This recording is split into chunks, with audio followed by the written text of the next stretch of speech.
pasien stroke itu bisa sembuh nggak sih? Bisa kembali normal nggak? Bisa jalan seperti dia sebelum stroke?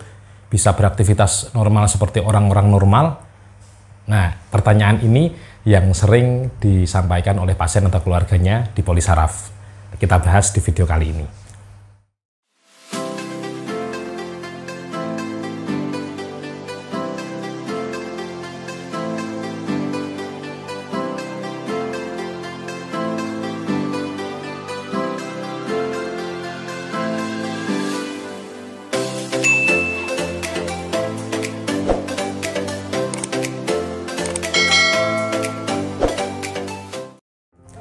Nah, sebenarnya bisa nggak sih pasien stroke itu sembuh? Jawabannya adalah bisa. Gitu. Bisa dengan berbagai macam syarat, dengan berbagai macam ketentuan. Jadi kayak iklan-iklan ya, syarat dan ketentuan berlaku. Ya, karena prinsipnya memang bisa sembuh seperti normal sedia kala, sangat-sangat bisa. Dan banyak pasien saya yang juga mengalami seperti itu. Tapi juga banyak juga pasien-pasien stroke yang tidak bisa optimal penyembuhannya. Jadi jalannya kurang optimal, terus kemudian juga aktivitas sehari-hari juga mungkin masih terbatas. Banyak hal bisa sembuh seperti normal atau tidaknya seorang pasien stroke itu dipengaruhi oleh banyak sekali faktor. Jadi itu yang akan menjadi pertimbangan apakah pasien ini bisa membaik atau tidak, bisa kemudian minimal mendekati normal itu atau tidak. Ini tergantung dari beberapa faktor. Nah, faktor-faktor apa aja itu? Yang pertama adalah faktor stroke-nya itu sendiri. Stroke sendiri kan memang terdiri dari dua jenis ya. Ada dua jenis stroke. Yang pertama ada stroke sumbatan, yang kedua adalah stroke perdarahan. Itu secara umum dibagi dua stroke ya.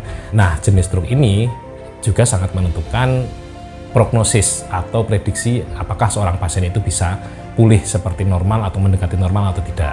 Itu jadi jenis stroke-nya itu mempengaruhi. Selain itu ada juga faktor lokasi stroke-nya. Jadi stroke-nya itu di mana? Perdarahan otaknya itu di sebelah mana? Sumbatan di pembuluh darah otaknya itu di bagian apa? Apakah stroke-nya itu terjadi pada bagian otak yang vital? Apakah stroke itu terjadi pada bagian otak yang mempengaruhi besar terhadap fungsi-fungsi keseharian, misalnya fungsi motorik untuk bergerak atau bahkan fungsi kognitif untuk berpikir? Nah, ini juga sangat berpengaruh pada prognosis kedepannya, pada kemungkinan kesembuhan pasien, gitu ya. Yang pertama tadi adalah jenis stroke-nya, kedua lokasi, terus kemudian juga keparahannya. Karena tadi sama-sama perdarahan otak, tapi ada perdarahan otak yang mungkin sedikit, volume perdarahannya sedikit, tapi ada juga volume perdarahannya besar, gitu. Ini juga berpengaruh juga pada kemungkinan kesembuhan pasien. Ini dari faktor stroke-nya saja. Terus kemudian faktor yang lain ada, misalnya apakah ada penyakit penyertanya. Misalnya pasien tersebut stroke, tapi tensinya juga tinggi sekali, sampai 200 lebih ya, hipertensi emergensi gitu. Nah, apakah juga misalnya pasien memiliki penyakit lain seperti diabetes mellitus, apakah ada infeksi misalnya di tempat lain seperti infeksi di paru, pneumonia misalnya ya, atau bronkitis, apakah ada keluhan-keluhan lain dan sebagainya, itu berpengaruh. Apakah ada penyakit lain yang menyertai kondisi stroke pasien gitu.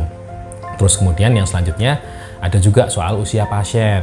Apakah pasien itu masih muda ataukah pasien tersebut sudah berusia sangat lanjut? Itu juga mempengaruhi kemungkinan kesembuhan dari pasien gitu. Yang mana pasien-pasien dengan usia yang tua secara umum lebih kecil kemungkinan sembuhnya dibandingkan yang muda secara umum, walaupun tidak selalu selamanya seperti itu. Nah, faktor-faktor yang lain itu banyak terkait dengan hal-hal medis, misalnya bagaimana kadar kolesterolnya dan sebagainya. Itu terkait hal medis, itu panjang. Tapi selain itu ada juga faktor non medis yang ternyata juga memiliki pengaruh yang besar terhadap potensi kesembuhan pasien. Yang pertama adalah psikologi pasien itu sendiri.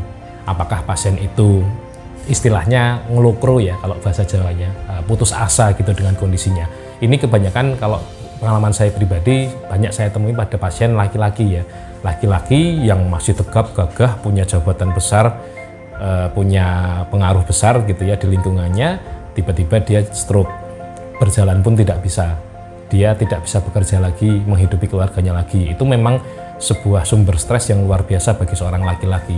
Nah, di titik ini banyak sekali laki-laki yang kemudian tidak kuat gitu, tidak siap, sehingga psikologisnya down, sehingga dia mengalami stres, akhirnya putus asa, menganggap bahwa hidupnya sudah selesai. menganggap bahwa aku tidak akan sembuh lagi gitu. Ini yang sering kali terjadi.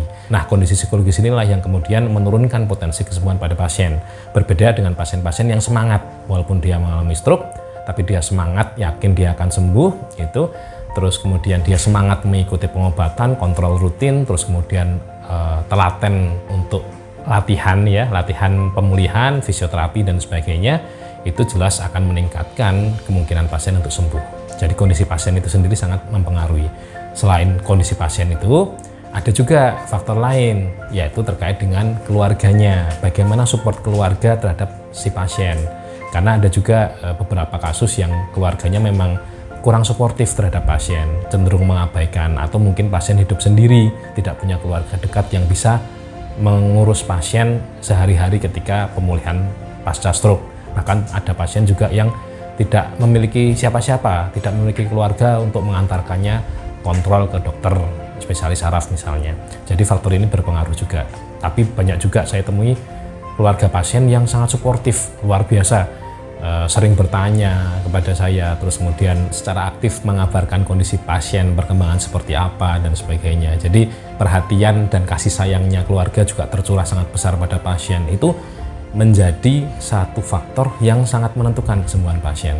Jadi kondisi keluarga pasien yang seperti itu, rata-rata pasien-pasiennya akan lebih mudah sehat, lebih mudah sembuh dibandingkan orang yang keluarganya tidak suportif. Nah, itu beberapa faktor. Jadi sebenarnya masih banyak faktor-faktor lain yang mempengaruhi. Itu jadi sangat kompleks ya, tidak hanya sekedar tentang stroke-nya saja, tapi banyak faktor lain yang mempengaruhi. Gitu. Jadi yang pasti adalah stroke itu bisa sembuh, bisa normal seperti sedia kala. Targetnya memang pasien pasca stroke adalah memperbaiki kualitas kehidupannya, kualitas fungsionalnya.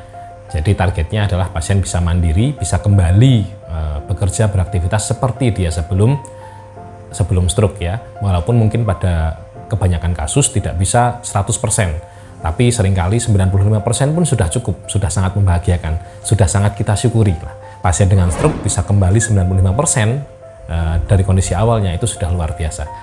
Jadi tetap semangat orang-orang yang dengan stroke, pasien-pasien yang dengan stroke, insya Allah bisa sembuh bertahap, telaten.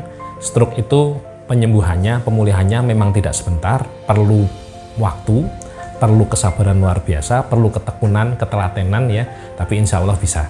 Sambil berusaha mengoptimalkan ikhtiar, sambil berdoa kepada Allah, mudah-mudahan pasien-pasien stroke bisa diberikan kesembuhan. Terima kasih, mudah-mudahan video ini bermanfaat. Wassalamualaikum warahmatullahi wabarakatuh.